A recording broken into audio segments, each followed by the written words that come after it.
Hello, it's day 5 of my advent calendar filled with um, wonderful Christmas story for you to listen. I hope you listen to all of my stories, not just um, the Christmas stories. And I hope one day my all my stories will reach all of you guys. Um, so yeah, I hope you enjoyed the story for today. Don't forget to like and subscribe to my channel, it really helps me a lot. And as usual, until next story, which is tomorrow, stay safe. Peace. Sara was a teenage girl unlike any other. While most kids eagerly awaited the holidays, Sara despised them all. Valentine's Day, Halloween, Thanksgiving, Christmas, every single one annoyed her. She never wanted to celebrate, give thanks, or feel joy. Even as a child, she was known to refuse to take part in any festive cheer, and as she grew older, her distaste only deepened. She didn't care for decorations, gifts, or even spending time with people. She had no friends, and quite frankly, she didn't want any. Her heart seemed locked away in an icy shell of indifference and disdain. What Sara didn't know was that there was someone watching her, someone who cared.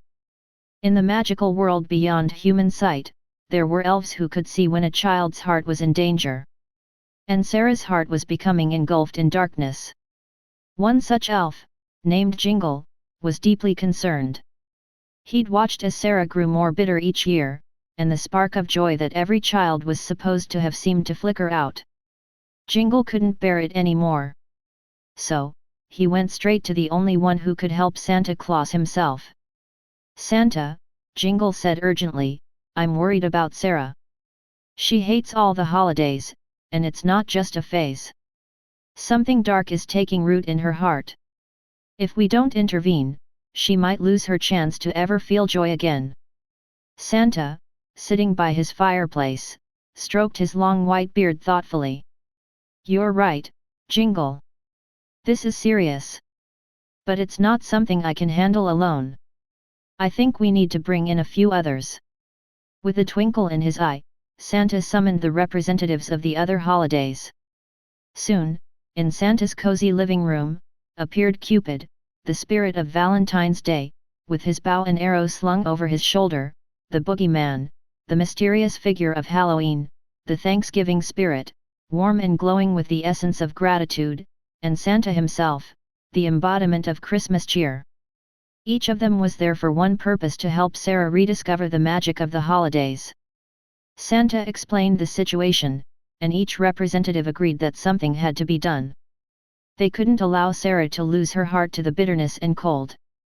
They decided to pay her a visit, one by one, to teach her a lesson that she would never forget. It all began the night before Christmas Eve. Sara was in her room, sulking as usual, when she heard a faint sound, a flutter of wings. She looked up and saw Cupid standing by her window, holding his glowing bow. What do you want?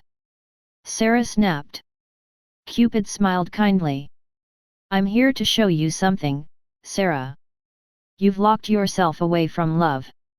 You think it's silly, that it makes people weak. But love is what connects us all. Come with me, and I'll show you. Suddenly, Sara was swept into a vision. She saw all the people around her, how they shared love through friendships, family, and even small acts of kindness. It wasn't about grand gestures or romantic clichés, it was about feeling connected. Sara felt a strange pang in her heart, but she pushed it away. So what? I don't need love. Cupid just smiled again, fading from her view. We'll see. Next, the boogeyman appeared. He was dark and shadowy, but not as frightening as Sara expected. Halloween is more than just tricks and scares, he said in a low voice. It's about facing your fears and understanding them. You've been afraid for a long time, Sara, afraid of feeling, afraid of connecting. You put up walls because you think it's safer that way. Sara crossed her arms, unimpressed. But as the boogeyman waved his hand, shadows danced around her, revealing scenes of her childhood times when she was hurt, when people let her down, and when she decided that it was better to be alone than risk being hurt again. Sara's throat tightened. "Stop it," she whispered. "Face your fears, Sara," the boogeyman said gently, before vanishing into the night. Then came the Thanksgiving spirit. He was warm and glowing, like a fire on a cold day. He showed Sara the power of gratitude, how giving thanks wasn't just about the big things, but the small moments too, the warmth of a home, the taste of good food, the smile of a stranger.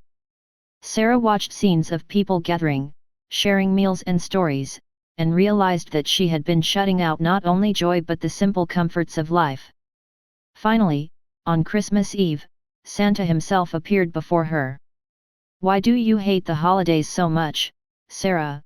he asked, his voice soft yet powerful. Sara hesitated. "Because, what's the point? It's all fake. People pretend to be happy, but it doesn't last." Santa knelt beside her. "The holidays aren't about pretending. They're about hope, Sara. Even when things are hard, we celebrate to remind ourselves of what's good in the world. Hope is what keeps us going." Tears welled up in Sara's eyes. For the first time, she felt something stir inside her, a warmth, a longing for something more. The icy shell around her heart began to melt. The next morning, Christmas Day, Sara woke up feeling different. She opened her window and felt the crisp winter air on her face. She didn't hate it anymore. In fact, for the first time in years, she felt a glimmer of excitement. Downstairs, she saw a small gift waiting for her, a simple box wrapped in bright red paper. She opened it slowly, and inside was a small, hand-carved ornament in the shape of a heart. Attached was a note. "For Sara. May you always find joy in the little things. Your friends from the holidays." Sara smiled, a genuine smile. Maybe the holidays weren't so bad after all.